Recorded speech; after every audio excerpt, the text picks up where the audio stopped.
జాగృతి జనంబాట కార్యక్రమంలో భాగంగా ఆదిలాబాద్లో ఉన్నటువంటి ప్రభుత్వ లైబ్రరీకి ఇక్కడికి రావడం జరిగింది. అనేక మంది నిరుద్యోగులు యువతీ యువకులు అందరూ కూడా డిఎస్సి కోసం ప్రిపేర్ అవుతూ ఉన్నారు, ఫార్మసీ ఎగ్జామ్స్ కోసం ప్రిపేర్ అవుతూ ఉన్నారు, గ్రూప్స్ కోసం ప్రిపేర్ అవుతూ ఉన్నారు. కాకపోతే వాళ్ళందరికీ కూడా ఒక కన్ఫ్యూజన్, ఎప్పుడు నోటిఫికేషన్ వస్తుంది, వచ్చేటటువంటి నోటిఫికేషన్కి ఎంతసేపు వెయిట్ చేయాలి, ఎన్ని రోజులు వెయిట్ చేయాలి, ఏమి అర్థం కాని పరిస్థితి ఉన్నది. ఏదైతే అనిశ్చితి ఉందని చెప్పి విద్యార్థులందరినీ మభ్యపెట్టి మీరు అధికారంలోకి వచ్చారో, మీరు వచ్చిన తర్వాత కూడా అధికారంలో అదే అనిశ్చితి కొనసాగుతూ ఉంది. నేను ప్రభుత్వాన్ని ఒకటే డిమాండ్ చేస్తూ ఉన్నాను, తక్షణమే జాబ్ క్యాలెండర్ ఇవ్వండి.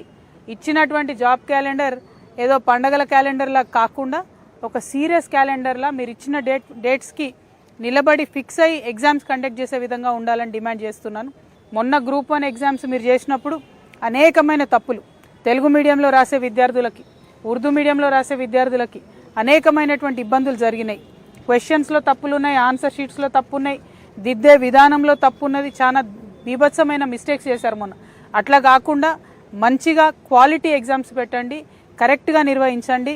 ప్రతిపక్షాలన్నీ కూడా మీకు మద్దతు ఇస్తాయి. మీరు విద్యార్థుల పక్షాన ఉండండి, నిరుద్యోగుల పక్షాన ఉండండి. మేము కూడా అందరం కూడా సహకరించి ఎగ్జామ్స్ మంచిగా అయ్యేటట్టు చేద్దాం. వాళ్ళ లైబ్రరీలో చూస్తే మరి అనేక మంది పిల్లలు చదువుకుంటున్నారు, వేరే వేరే మండలాల నుంచి కూడా వచ్చి చదువుకుంటున్నారు. కానీ వారికి ఇక్కడ ఫుడ్ తినే ఫెసిలిటీ కూడా లేదు.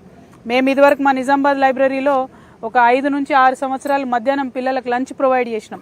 బాజాప్తగా లైబ్రరీలోనే ఒక ప్లేస్ తీసుకొని మా జాగృతి నుండి ప్రొవైడ్ చేసినాం అప్పుడు.